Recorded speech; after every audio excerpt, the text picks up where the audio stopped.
A very good afternoon to one and all. Today we are going to do a poem 2.2, The Indian Weavers, which is written by Sarojini Naidu. This is an FF Creations. So, are you ready for the poem? Yes, so 2.2, The Indian Weavers. Now, can you see the weavers weaving? Various colors you can see which are blended beautifully. And this poem is written by none other than Sarojini Naidu. Okay, absolutely, Sarojini Naidu. Have you heard the name of Sarojini Naidu? See, you can see the pic here of Sarojini Naidu. Now let us see about the poetess. You should know the background of the poetess if you have to understand the poem, because the poem also reflects the background period. Now she was born in 1879, a political activist and the first woman to become the president of Indian National Congress. She participated in Indian independence and also is known as the Nightingale of India. Do you know the nightingale bird? Yes, a bird which sings absolutely beautiful, the melodious voice of a nightingale bird. Sarojini Naidu was also the governor of United Provinces in 1947. She was the first woman to hold office of the governor in Indian independence. So is the background of Sarojini Naidu clear?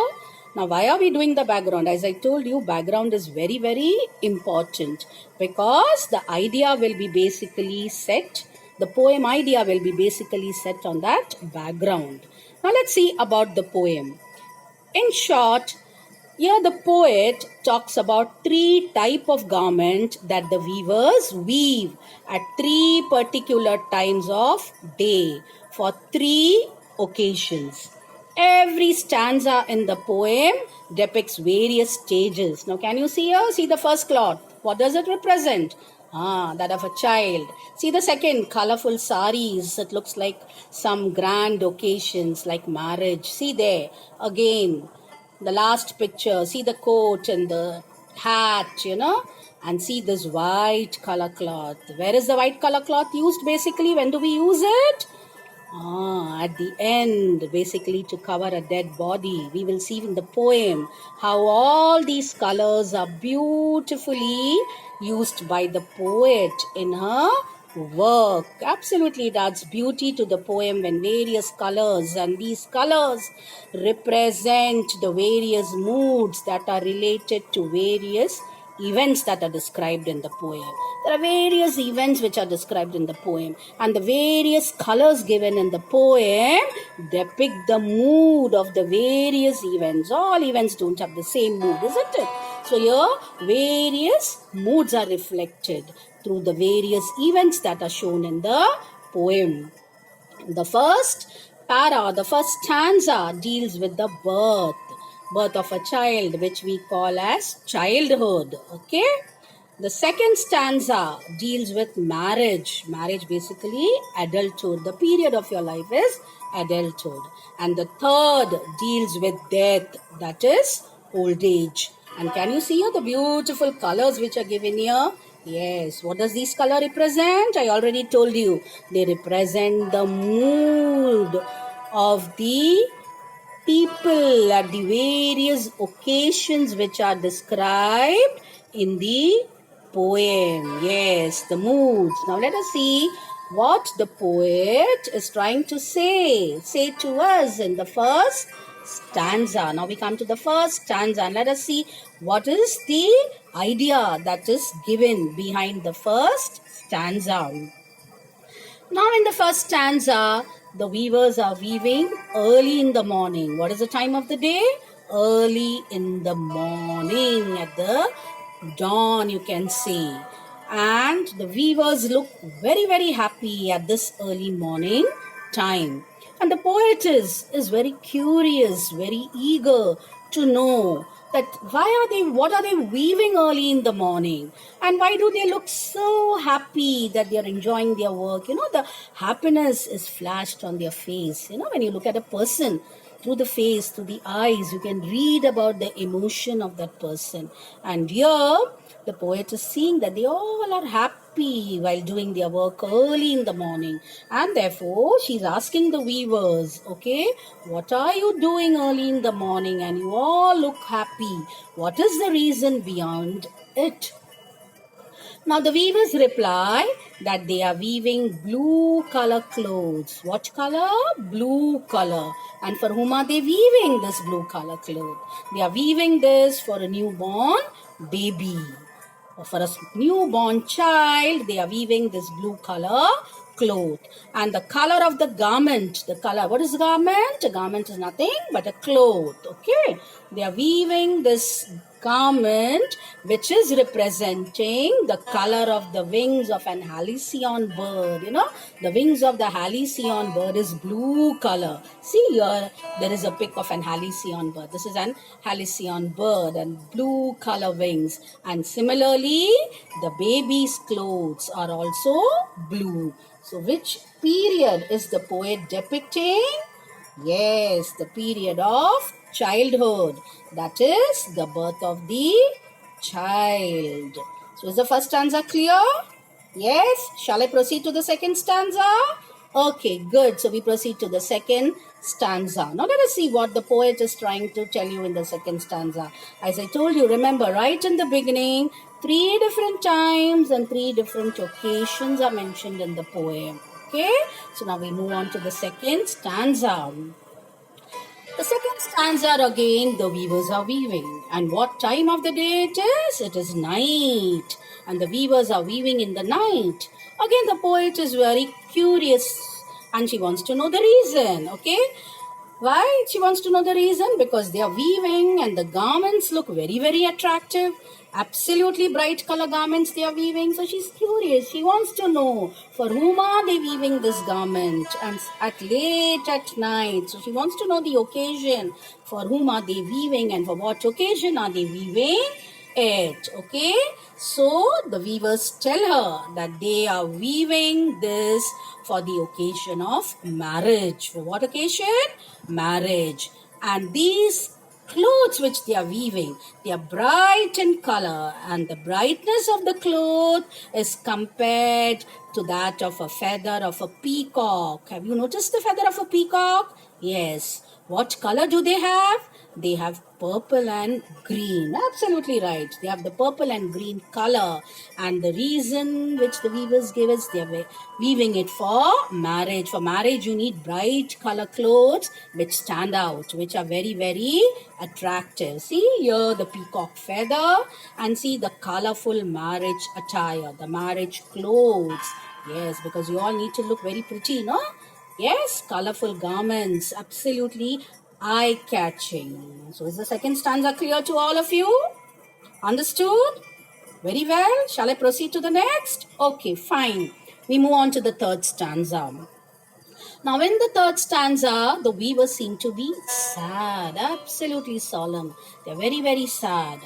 And what time of day it is? Again, it is night, but this time it's a chilly night. Might be it's winter season. Absolutely very cold outside. When all of us are supposed to be wrapped in the blanket, keeping us safe away from the chilly wind.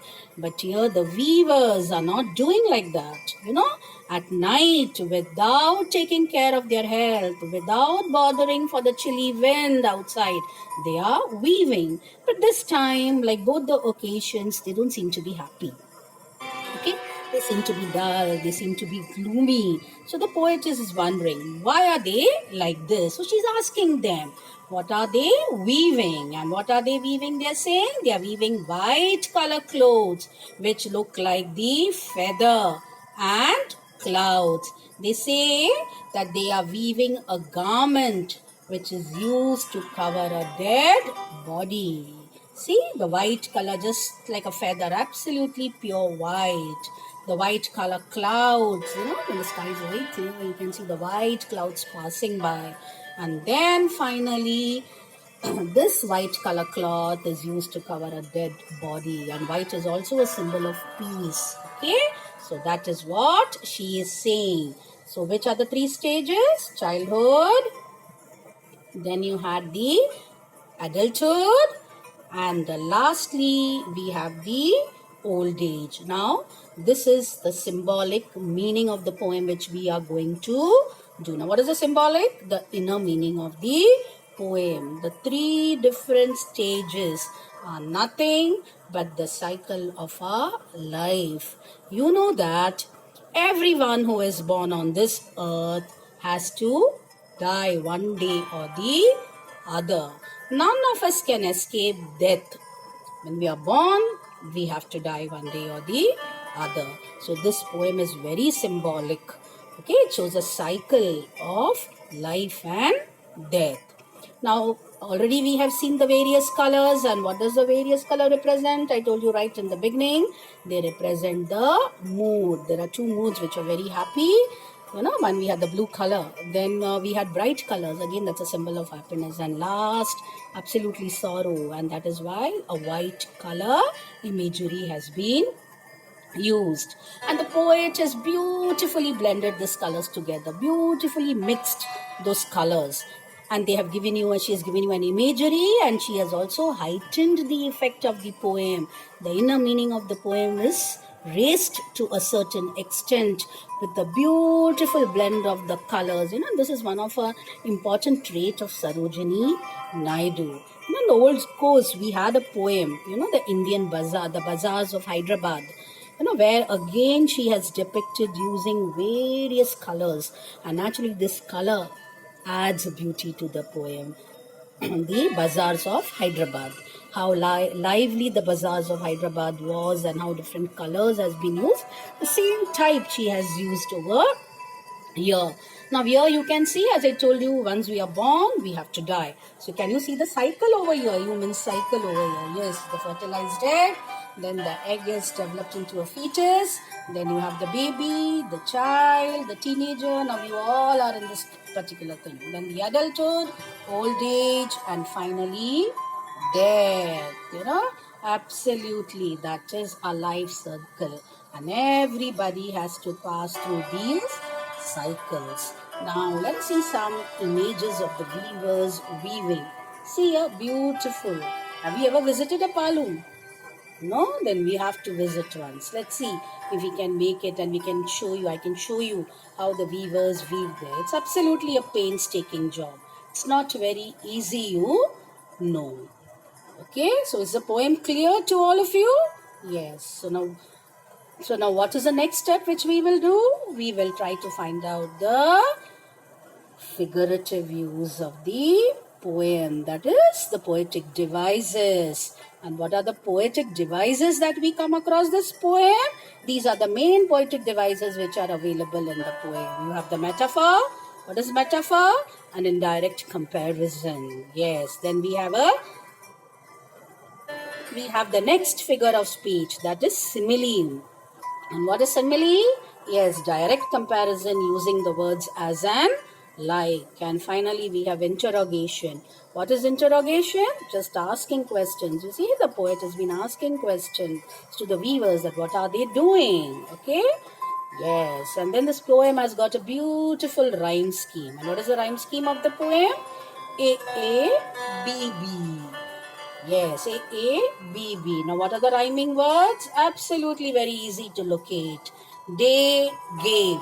Wild, child. Night, bright. Green, queen. Still, chill. Cloud, shroud. Now, these are nothing figurative use of language or the poetic devices. Did you like the video? Did you like it? Okay, so you liked it. I'm very happy that you liked it. So now I want you to start reading your poem so that you can ask me your doubts.